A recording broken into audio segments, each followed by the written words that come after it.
بسم الله الرحمن الرحیم. د ګلستان سلورم باب شروع کو. باب چهارم در فواید خاموشی. سلورم باب په فائدو دا چپوالی کې چې سړی ډېرې خبرې نه کوي او خاموش وي، د ضرورت په وخت کې خبرې کوي، د دې فائدې ښیي. د دې ډېرې زیاتې فائدې دي. حکایت: یکی را از دوستان گفتم امتناع سخن گفتنم به علت آن اختیار آمده است که غالب اوقات در سخن اتفاق نیک و بد افتد و دیده دشمنان جز بر بدی نمی افتد. گفت: ای برادر، دشمنان به که نیکی نبیند و اخو العداوت لا یمر بصالح الا و یلمزه بکذاب اشر. هنر به چشم عداوت بزرگتر عیب است، گل سعدی و در چشم دشمنان خار است. نور گیتی فروز چشمه هور، زشت باشد به چشم موشک کور. یکی را از دوستان گفتم، یو د دوستانو ته می اویلې امتناع سخن گفتنم به علت آن اختیار آمده است. دا منع کېدل د خبرو نه چې زه ډېرې خبرې نه کومه، په سبب د هغې مې غوره کړي دي، زما خوښ شوي دي، دا چوپوالی مې خوښ شوی دی که غالب اوقات در سخن اتفاق نیک و بد افتد، چې په اکثره وختونو کې غالبا په خبرو کې اتفاق د نیک او بد واقع کېږي، چې خبرې کې انوار قسم خبرې پکې راځي، ښې هم راځي او بد هم راځي.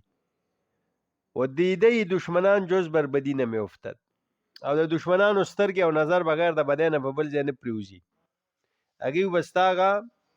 نقصونه راټولوي د خبرو نه، د حکمت او ښې خبرې چې کوي هغې ته نه ګوري، بلکې کم ځای چې نقص وي هغې ته ګوري. گفت: ای برادر، هغه وویلې ای وروره، دشمنان به که نیکي نه بیند. دشمن هغه ښه دی چې نیکي نه ویني، لکه چې بدي ویني او ستا دغه وایي نو ستا اصلاح به کېږي، خیر دی. وایي هغه راته ده وویلې. واخو العداوت لا یمر بصالح الا ویلمزه بکذاب اشر. صاحب د عداوت د دشمنی ورور کینهکش سړی چې تا سره دشمنی کوي، لا یمر بصالح، دی نه تیریږي په یو صالح او په نیک سړي باندې، مګر که تیر شي نو څه ملزم کوي په څه باندې؟ یلمزه، یو عیب پکې روباسي، الزام پې لګوي، بکذاب اشر، څه چې یاره دا ډېر دروغجن دی، اشر او ډېر شریر دی، لکه ښه ورته نه ګوري چې دا دروغګو او متکبر دی. هنر به چشم عداوت بزرگتر عیب است، هنر به چشم عداوت بزرگتر عیب است، گل سعدی و در چشم دشمنان خار است. د عداوت په سترګو کې، د دشمن په سترګو کې تا کې چې کوم هنر او کمال دی، دا د ټولو نه لوی عیب دی. دشمن د سړي هنر نه غواړي، هغه ته نشي کتلی هنر او کمال ته. گل سعدی و در چشم دشمنان خار است. همدغسې سعدي په حقیقت کې ګل دی، خو د دشمنانو په سترګو کې غن او ازغی دی، هغې زما هنر او کمالات نشي برداشت کولی. یعنی د دشمنۍ او د کینې د وجې په ما اعتراضات یا ما پسې خبرې کوي. نوری گیتی فروز چشم هور، زشت باشد به چشم موشک کور. گیتی دنیا ته وایي. نوری گیتی فروز، نور موصوف شو، گیتی فروز صفت شو. هغه رڼا روښانه کوونکې دا چشمه هور دا ټیکلي د انور، یعنی د انور دا رڼا چې دنیا روښانه کوي، دا خو ښه شی دی که نه؟ نور څومره د کمال څیز دی، ټولې دنیا روښانه کوي، رڼا ورکوي، خو دا زشت باشد به چشم موشک کور. دا ښاپیرک په وړاندې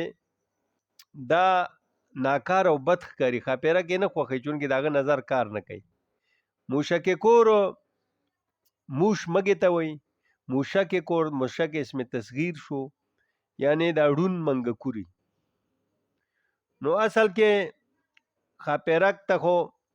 خفاش وایي عربی کې، او شپره ورته وایي پارسی کې. خو بعضو دام ویلي چې دغه دغه چې دی دا خاپیرک وایي دا هم د دې وړوکي منګکوري په شان دی، هغې سره تشبیه کړی. نو بعضې خلک دې ته موشک کور وایي. بهر حال یا دا معنی شوه، یا که چېرې داسې منګکوري یا ړنده مږی او هغې کې دا خصوصیات وي چې یاره دا انور ته کتي نه شي، هغه پې بد لګېږي سره د دې ړوندوالي، نو بیا دغه هم صحیح ده. د ړوند منګکوري دی ورته یو دغه ورته چچوندر لیکلی او یو مخکې منګک کسې ورته لیکلی دی، نقیب احمد دیوبندي صاحب وایي پښتو کې ورته. خو بهرحال دی وایي چې یاره دا یو منګکوري دی، ړوند دی، نو د ده په سترګو هم د انور ښه نه لګي. او موشک دا خو دا موش تصغیر چې شي نو موشک، خو دا یاد ساتی چې پارسی کې میزایل ته موشک وایي. بعضې موشکونه وایي موشک کې ضد هوایي، چې جاز پې ولي داسې موشکونه وي نو هغې ته موشک وایي. خو دلته ته مراد همدغه منګکورې او یا خاپیرک دی. دغه ته هم بعضې خلک دی دغه ته موشک کور وایي، عوامي بعضې اصطلاحاتو کې، او دغه ته هم وایي شپر هم ورته وایي، خفاش هم ورته وایي، او یا که دا ړنده مږی نو بس هغه هم صحیح ده. حکایت: بازرگان را 1000 دینار خسارت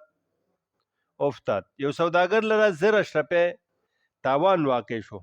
نقصان په تجارت کې. 1000 دینار ډېر زیات تاوان دی. پسر راگفت زوی ته وویلې نباید که با کسی این سخن درمیان نهه، ندی پکار چې چا سره دا خبره منځ کې نهه یعنی بنهه کې دی،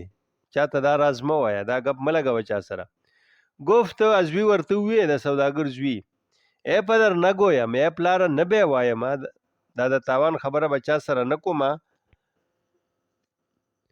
فرمان تو راست، حکم تعالی را دی، ولیکن باید که مرا بر فایده این مطلع گردانه. خو ما لره باید چې په فایده د دې کار خبردار کې چې دې کې فایده څه ده، که خلک خبر شي زمونږ پکې څه نقصان دی، هسې هم تاوان شوی دی.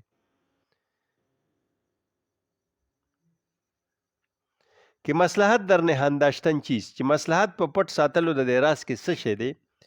گفت سوداګر وی تا مصیبت دونه شود، چې مصیبتونه غمونه دوه نشي. دوه څنګه؟ یکی نقصان مایا، دوم شماتت همسایه. یو د نقصان خو د سرمایې شو، د دولت او د مال شو، مالی تاوان موږ ته ورسېده، نقصان هم وکړو. او بل خوشحالي د ګاونډي، لکه بعضې خلک چې تا سره خلاف وي، د دې وسه مخالفینو ګاونډ کې د دغه سوداګر شاوخوا، نو یاره دا ګاونډیان را باندې خوشحالېږي نو دوه نقصان نه به وکړو. ګوره دشمنان به هم را باندې خوشحاله شي، کېدای شي هغوی سره روان مخالفتونه وو، نو ځکه یې دا خبره وکړه. یعنې هر ګاونډي خو نه خوشحالېږي. خو معلومیږي دا چې د دغه سوداګر چې کوم ګاونډیان وو د ده په دې نقصان خوشحالېدله، که رشته دار وو که ګاونډ وو هر څوک چې وو، نو ځکه ده دا خبره وکړه. مگو اندوی خیش با دشمنان که لا حول گویند و شادی کنان. وی خپل غم دشمنانو ته مخکاره کوه چې هغوی خو به لا حول ووایي، تعجب او افسوس به وکړي، خو شادي کنان زړه کې به خوشحالي خوشحالي کوونکي به وي. تاسو به هسې په ظاهره غم شریکي وکړي او خفګان به ښکاره کړي، خو زړه کې به خوشحالي. حکایت: جوان خردمند از فنون فضائل حظ وافر داشت و طبع نافر، چنان که در محافل دانشمندان نشسته زبان سخن ببسته. باری پدرش گفت ای پسر تو نیز آنچه دانی بگوی. گفت ترسم از آنچه ندانم بپرسن و شرمساری برم. یو عقلمند نوجوان و جوان خردمند د فنون فضائل یعنی د اقسام علوم هر قسم حظ وافر داش ډېر ایسه لرله ډېر علوم او فنون ویلیو وطب نافر او طبیعت یې داسې نافر نفرت کوونکی چا سره ډېر رخ نه ګډېده چا سره ناسته پاسته میل ډېرې خبرې مجلسونو کې نه کولې چنان که در محافل دانشمندان نشسته زبان سخن ببسته کله چې به دی په محفل دا هوښیارانو کې کېناستو ژبه د خبرو به بنده کړه خبرې به یې نه کولې د عالمانو مجلس کې چې به هم کېناستو دی به چوپ ناستو بار پدرش گفت یو پیره دته پلار وی ای پسر ای زویا تو نیزان چې دانې بګوي ته هم هغه څه چې پیږې ووایه گفت هغه ووی ترسم یریږم ځان چې نه دانم بپرسم دا هغه څه چې نه پوهېږم ته پوه شو کې و شرمساري برم او شرمندگی به یوسم او به شرمېږم آن شنیدی که صوفیه می کف زیر نالین خیش میخ چند آستینش گرفت سرهنگه که بیا نال بر سطورم بند و یغه د اوریدلی دي چې صوفي ټکولو والو د خپل پیزار په تلی باندې یو څو میخه په واله پیزار شلیدلو یو صوفیو استینش گرفت سرهنگ یو افسر سرهنگ لستونی ونیو کې بیا نال بر سطورم بند چې راشه زما په دې کچره باندې د دې په خپو باندې نالونه ټک وها دا څه شوي او ډیله شوي دي دا ټیک کا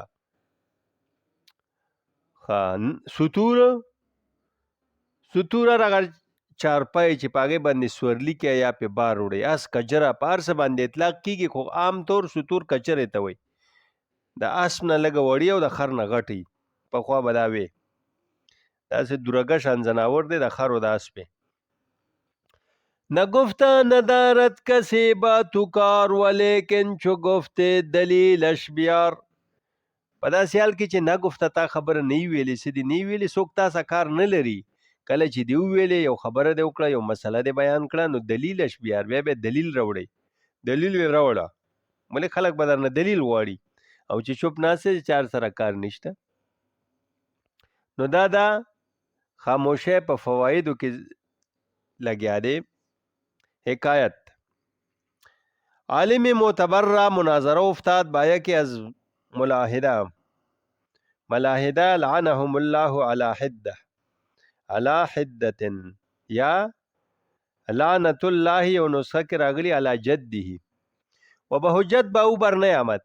سپر بیانداخ و برگشت کسی گفت تو را با چندین فضل و بلاغت که داری با بیدین حجت نمان گفت علم من در قرآن است و حدیث و گفتار مشایخ و او به دینها معتقد نیست و نمیشنود مرا شنیدن کفر او به چی کار آید آن کس که با قرآن و خبر زو نرهه آن است جوابش که جوابش نده یو معتبر عالم و ډیر لوی او داغه مباحثه او باس واقع شو یو د ملحدینو سره لعنت دیو کې الله تعالی علی حدتن دلته لیکلی چې یعنی په هر یو د الله تعالی جدا جدا لعنتو کې خو حده چې دی دا خو تیزه او تنده ته مو یو غصه او حدت تیزوالی ته وي قار و غضب تم حدت وي کنه او نو یادې د دیو په الحاد او بيدینه باندې د دې د بيدینه په وجه د الله تعالی په دوی لعنت وکي او یا په یو د الله تعالی لعنت وکي او یا د پتیزه او سخته سره او یا نسخه کې راغلي دي لعنت الله علی جده دغه ملحد په نیکه لعنت وی خیر دغه عالم چې دغه ملحد سره مناظره وکړه داغه دلایل ډېر زیاتو دا عالم د ور سره باس نشو کولی دا سه سګول غو شي خړل او به حجت به بر نعمت د دې ملحد څه ده په سوال جواب نکړه شو په دلیل ور سره سر ته نه رسوله خبره سپر می انداخ دې معتبر عالم ډالو غرزولو خاموش شو و برګش واپس شو بس دا مجلس پرې خو اسه ګاډي وډې ویلې دلایل ویلې او د ورته د قران او حدیث خو د منل نه د قرآن او حدیث دلیل خو هغه مننه هغه او عقلي دلایل ویلې کېدای چې د سره دغه منقولات او عقلي دلایل نه برگشت دی واپس شو کسی گفت چا ویلې توره با چندین فضل و بلاغت کی داری تا لره د دومره فضل و بلاغت چې ته لرې به بېدینې حجت نه مان د یو ملحد سره دلیل پاتې نه شو حجت گفت هغه عالم وی علم من در قرآن است و حدیث زما علم خو د الله تعالی په کتاب دی په قرآن دی او د حدیثو علم دی ما سره و گفتار مشایخ او د مشایخو د بزرگانو اقوال دی ما سره و او به دینها معتقد نیست او دا ملحد په دې باندې باور نه کوي عقیده نه ساتي و نه میشنود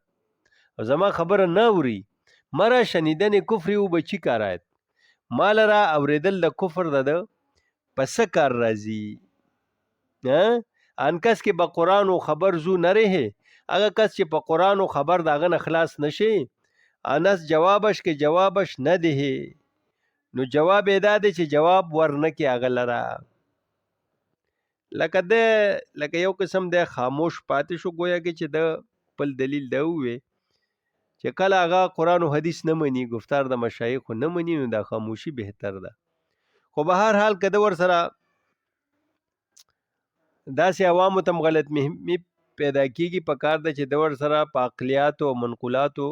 په دلایل باندې خبره کړې او دغه سړی ملحد ملامت کړي ولې چې دار خبره جواب شته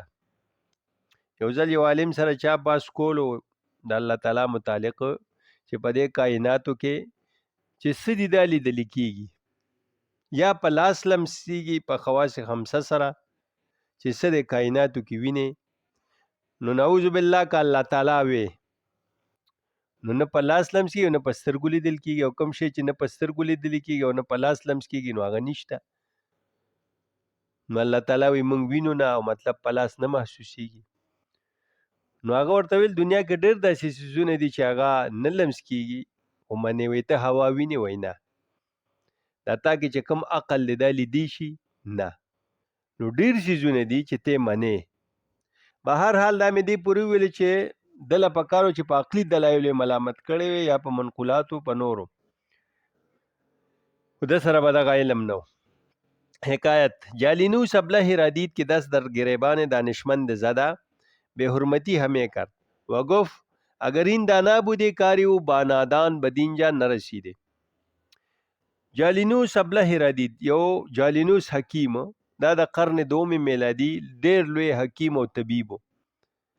ډیر خيار سړیو مشهور زمانہ یو قمقلی ولید کې 10 در گریبان دانشمند زده چې دا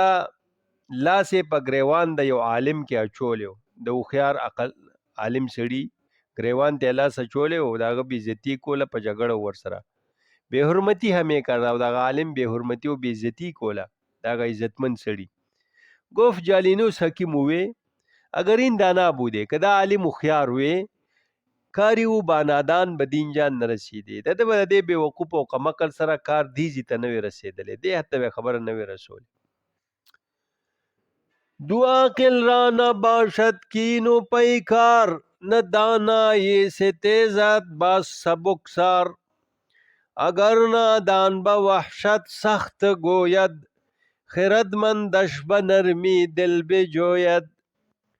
دو صاحب دل نگهدارند موی حمیدون سرکش و آزرم جوی وگر در هر دو جانب جاهلانن اگر زنجیر باشد بکسلانن یکی را زشت خوی داد دشنام تحمل کرد و گفته نیک پرجام بترزانم که خواه گفت آنی که دانم عیب من چون من ندانی دو عقل را نباشد کینو پیکار کو دو عقل من چی د دیو بکینه او جنگ خپلو کې نه واقع کیږي چې دواړه عقل من دي نه دانای ستیزت باسو بکسار اوس که جانبین د خوا دوا عقل من نه دي یو سپک سړی دی بے وقار او بے حیثیت او بل خيار عقل من دی نو دا سړی کرشتیا مخيار وي دا بدن ځان ساتي د سره به په جګړه کیږي نه د سره به خبره جګړې ته نه رسي بس وإذا خاطبهم الجاهلون قالوا سلاما. ځان ته سیټ کوه. اگر نادان به وحشت سخت گوید، خیرتمندش به نرمی دل بجوید. بالفرض یا گیر شي والجو شي نو که کمقل په وحشت وحشیتوب په وجه دته سخت خبره کوي، رد بدویه، عقلمن به په نرمۍ سره د ده د زړه جستجو کوي، دی به راضي کوي، هغه به نرمې خبرې کوي، دا نه چې هغه یوه کوي دی ورته لس کوي، داسې به نه کوي، خبره به نرم طرف ته بوځي. دو صاحب دل نگهدارند موی، حمیدون سرکش و آزرم جوی. وی دو خیاران او صاحب دل خلق د دیو منس کې یو ویختی کمال احتیاط بکئی، ابم پرې کوي نه، او ویخته به منس کې همداسې پاتې شي، کټ بنی شي. همدغه رنګه یو سرکش دی او بل څه دی آزرم جوی. آزرم شرم و حیا ته وی، نرمه عزت حرمت دی ته آزرم وی، چې چا کې حیا او شرمي. آزرمجو یعنی با شرم و با حیا. همدغه یو خوا سرکش دی او بل آزرمجوی دی. آزرمجوی حیاناک عزتناک سړی. نو دو صاحب دل کو بم خبره نه خرابېږي، یو خوا سرکش دی او بل خوا سړی روغ دی،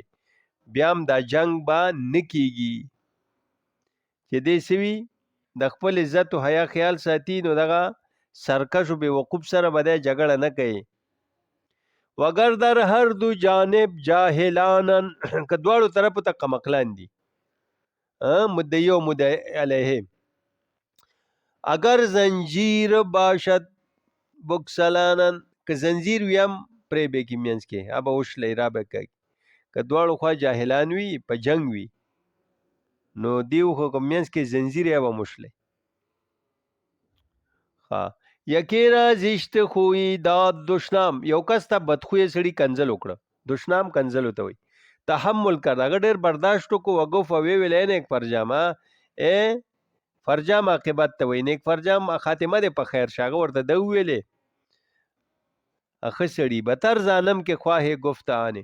زه د هغې نه بتر یم چې ته ویل غواړې چې ته داسې که دا نه عیب من چون من نه دانې، چې زه پوهېږم چې زما عیب باندې زما په شان نه پوهېږي، ما کې ډېر عیوب دي، زه د هغې نه هم بدتر یم چې څه وی ووایه او ما کې دا نقصانونه شته. پله صفایي نه کوله، جواب یې نه کول. نو گویا کې چې ده خاموشۍ طرف ته خبره بوتله چې ډېره کیسه څومره باسو دلایلو رد بدو دا ختم شي نو بهتر. حکایت صاحبان وایل را در فصاحت بے نظیر نهادان. صاحبان وایل ته په فصاحت کې د بے نظیر او بے مثال مقرر کړی دی. صاحبان یو بلیغ او ډېر ښکلی تقریر به کولو، واضحه خبرې کولې، فصاحت و. وایل د عربو قبیله وه، د دغې قبیلې یو بلیغ یو خطیب و. به حکم آن که په سبب داغ ده بے مثال و په خپل دور کې اگر سال بر سر جمع سخن گفته که لفظ مکرر نه کرد، که یو کال به هم په یو ځای کې خبرې کولې یو لفظ به تکرار نه ویلې، و اگر همان اتفاق افتاده به عبارت دیگر به گفته، کومه به اتفاق واقع شو په بل عبارت به وي. و از جمله آداب ندمای حضرت ملوک شکیین است. د جمله د آدابو دا هم نشینانو دغه یکی این است.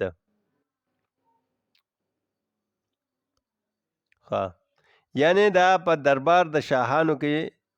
د آدابو د دنه یو دا خبره وه چې را دا پادشاهانو په مخ کې به ته مکرر خبره نه کې، تکرار. یو ځل یو موضوع کړي هغه موضوع په دویم ځل مه وایه هغه خبرې. سخن دا به ویلې سخنگر چې دل بند و شیرین بود، سزاوار تصدیق و تحسین بود. چو یک بار گفته مگو باز پس که حلوا چو یک بار خوردند و بس. وی خبر اگر چې مزیدار او خوږی او دغه خبره دا تصدیق او تحسین مستحق وي چې خلک پې آفرین و شاباشي ووایي. خو چو یک بار گفته مگو باز پس، یو پیره دی یو خبره وکړه بیا دوباره مه وایه، یو کیسه یو موضوع دی یو ځل د هغې تقریر وکړو لکه بیا یې مه کوه. که حلوا چو یک بار خوردند و بس، حلوا چې یو پیره وخوري بس په دویم ځل بیا هغه خوند نه کوي، خلک ماړه شي. نو دغه صاحبان ویل کې دا کمالو چې د به تقریرونه او وعظو دغه کولو یو خو د خولې نه پسې و بل مقرر بیا یو موضوع نه چېړله بدلوله بیا موضوع ولې بیا خلک تنګېږي چې په مخه یو موضوع او په یو دغه باندې ته باس کې یا مطلب هغه خبره که بیا کوله په بل عبارت بیا کوله حکایتیه کې راځو که ما شنیدم که میگفت یو د حکیمانو خیاران نه مې واورېدل چې میگفت چې ویلې هرگز کسی به جهل خود اقرار نه کرداست هیڅ کله چا په خپل جهالت او ناپوهۍ باندې اقرار نه دی کړی مگر آن کس مگر هغه کس کړی دی که چون دیگری در سخن کردن باشد چې بل په خبرو کولو کې همچنان تمام ناگفته آغاز کند همدغه رنګه خبرې نه تمامې کړې او دی شروع کی یو سړی خبرې کوي نو ته مینس کې پرېږده چې خبره ختمه کړي بیا ته شروع کړه مینس کې مو وردانګه او که څوک وایي مینس کې وردانګي نو دی وایه یو هوښیار سړي دا خبره کوله چې هیڅ چا په خپل قمقلتوب اقرار نه دی کړی مګر هغه سړي وکړه چې زه قمقل یم چې بل خبرو مینس کې وردانګي پرېږده چې هغه خبره خلاصه کړي بیا ته وکړه سخن را سرسه خردمندوبن میاور سخن در میان سخن خداوند تدبیر و فرهنگ و هوش نگوید سخن تا نبیند خاموش وی عقلمنده سخن را سر است د هرې خبرې یو سر دی او یو ویخ دی اول دی او اخر دی میاور سخن در میان سخن د خبرو په منځ کې خبره مه کوه چې د سره خبره شروع کړه پرېږده چې اخر ته ورسې ته لږ غلی کېنه خداوند تدبیر و فرهنگ و هوش هغه صاحب د تدبیر او د فرهنګ د علم او ادب او د عقل نه ګوید سخن هغه خبرې نه کوي تا نه بینت خاموش تر څو چې سړی مخامخ متکلم چوپ ونه ویني لکه دا ښه طریقه ده خاموشي اسم د باب د خاموشۍ دی چې خاموشي ښه شی دی پرېږده چې هغه لګیایي که بالفرض بیا غلی شو نو ته که خبرې کول غواړې لږ صبر وکړه اخر کې ته خبرې وکړه اول خو چې جواب یې ورنه کې په دې کې فایده دی بې ضرورته که لگیا وی حکایتن چند از بندگان محمود گفتن حسن میمندی را یو څو تنه د بندگانو د محمود سلطان محمود ویلې حسن میمندی ته چا ویلې دا د سلطان محمود غزنوی وزیرو که سلطان امروز چی گفت چې پادشاه نن څه ویلې گفت مرتورا چی گفت مرتورا خاص تاته څه وی در فلان مصلحت په پلان کې مسله کې جرګه کې گفت ور شما هم پوشیده نه ماند چې سی ویلی په تاسو به پټ پاتې نشي تاسو ته به ورورسي تاسو به هم د خبره کنه گفتن دغه ورته ویلی د بندگانو آنچه با تو گوید اگر رازونه چې تا ته وی به امثال ما گفتن روانه دارد زمونږ په شان خلکو سره هغه دا مناسب نه ګڼي هغه رازونه چې تا ته وی مونږ ته نه وی مونږ نه پټ ساتي گفت وزیر ورته وی حسن میمندی با اعتماد آن که دانت که با کس نگوید ما ته ځکه دا راز وی چې پوهیږي چې زه چاته نه ویم کني ما ته به هم نه وی پس چې را همې پرسید ولې تپوس کوي مانه خو پادشاه نه غواړي چې دا راز تاسو ته ووایه او پادشاه ما ته ځکه وایي چې په ما اعتماد دی چې د نور غلامانو هر چا مخکې دا راز نه وایي د هر سخن کې برایت بگوید اهل شناخت بسر شاه سر خویشتن نباید باخت نه هر خبره چې د خولې نه وځي او اهل شناخت پیژنګلو والا خلک دی هغه خبره وکي د پادشاه د خولې نه چې کومه خبره هر راز روزي به چاته نه وي بسر شاه سر خویشتن نباید باخت په راز د پادشاه کې خپل سر بیلل نه دی پکار بعضې پادشاهان داسي چې مثال د هغې وي راز خبره تا ته وکړه هغه تا خور که هغه لیک شو هغه ته ولګي چې دا خو ما ده ته ویلي نو ستا سر ته هم خطره ده پخوا خو داسې پادشاهانو نو کوشش به دا کوې چې رازونه د پادشاهانو بعضې به پټ ساتې هغه هر چاته مه وایه دغه وړوکی شان حکایت دی نو دا درس ختمو در عقد بی سرای متردد بودم یهودی گفت بخر که من از کت خدایان این محلتم وی په اغیستلو دا کور کې متردد ومه پریشان ومه متردد خو تلونکي راتلونکي ته وایي په تردد کې هم چې کور والم که نه سادي صاحب وایي ځان له مې کور اغیسته یو یهودي ما ته ویلې چې بخره یو کور یې راته وښوده چې دا واله د هغه خوا کې بل کور یو یهودي و ښار یې نه دی ښولی چې کوم ښار کې خو یو ځای کې ما کور اغیسته متردد ومه نو یو يهودي راته ویل چې واخله دا کور او زه د دې د محلې لکه د محلې د مشرانو نه دا کوم کندې چې دی زه مشر ما ته ټولو کورونو حساب کتاب دا خلک معلوم دي دا کورواله دا خري خواته یو کورو کت خدا دا د محلې مشر ته وي او د کور مشر تم کت خدا وي خو په خوا به دا د محلې مشر ته ویلې د ټولې محلې چې کوم سپینګری مشر به هغه ته کت خدا وي نو سادي وي ما تی ویل چې واخله زه د دې کت خدای مده د محلې ټول ما ته معلوم دي نو هغه مشر ته ټول معلوماتو د محلې وصفتین خانه چنان کې هست از من پرس د دې کور صفاتونه زمانه ته پوسو کله خپل کمرې دی او چت دی او بي وتی دی وغیرہ وغیرہ لارې صحیح ده که هیڅ به نه دارد دا کوری سیب نه لري نو سادي وي گفتم ما ورته وی دا کې د شړکی ویلی بجو ځان کی تو همسایه من باشه او ایب خو نه لري بغیر د دې ایب نه چې ته زما گاونډي نو دې نه غټ اپشته چې زه د یو يهودي دی دنه به زما بچی سره تربیت والی مطلب دا دی چې دا گاون خو ډېر اهمیتي کنه کما ما هم محله یا ځکه چې ته اوسېږې ستا بچي وي ته به په کور یو کنه دغه خلکو دغه ماحول نه به دیو متاثر وي چې دغه ماشومان او خلک څنګه ستا بچي به مغوي سره او مغه خوې بویلی نو کو مؤدبي او تعلیم یافته او پلرونه په مهنت کوي خواري کې ور سره داغي خیال ساتي او کنه داسې پریخي سره لا زناورو په شان نو مطلب دا دی چې دا داسې ځین محلي څوک نه خوخی یا جنگ جګړه یا نور خانه را کی چون تو همسایاس ده درم سیم کم عیار ارزد لیک امیدوار باید بود که پس از مرگی تو هزار ارزد سادی ور سره دام بیا ویلی وی ما ویل چې کېدای شي هغه ته خو به ښکاره نه ویلې خوړه کې ویلې دي وی ما ویل چې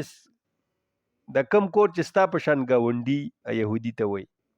نو دا 10 درمه د سپینو زرو کوټام ارزش لري لکه چې 10 درمه په ور کې هغه کوټي چلیږي نو دا ارزش لري لکه دا د ډیرو پیسې چې په ور کې ارزش نه لري الته گاون خراب دي کنه چې اسې در کې هم نه راخه ولیک امیدوار باید بود لیکن امیدوار کې دل پکار دی دا یو خبره شته کې سړی دا کورلی ورزانی کې پس از مرګي تو هزار ارزد اوس په 10 روپیا نه ارزي خو بیا په 0 روپیا ارزي ستا د منه کته چرته روښه کړه یو سي دیږي نه مطلب دا کنه نو بیا ارزش لري او بستا په بل سړی راشي نو بیا بل لري خو د وخت کې لس درم ارزش نه لري دا درس په دې ختم شو وصلی الله تعالی علی خیر خلقه محمد و آله و اصحابه اجمعین برحمتک یا ارحم الراحمین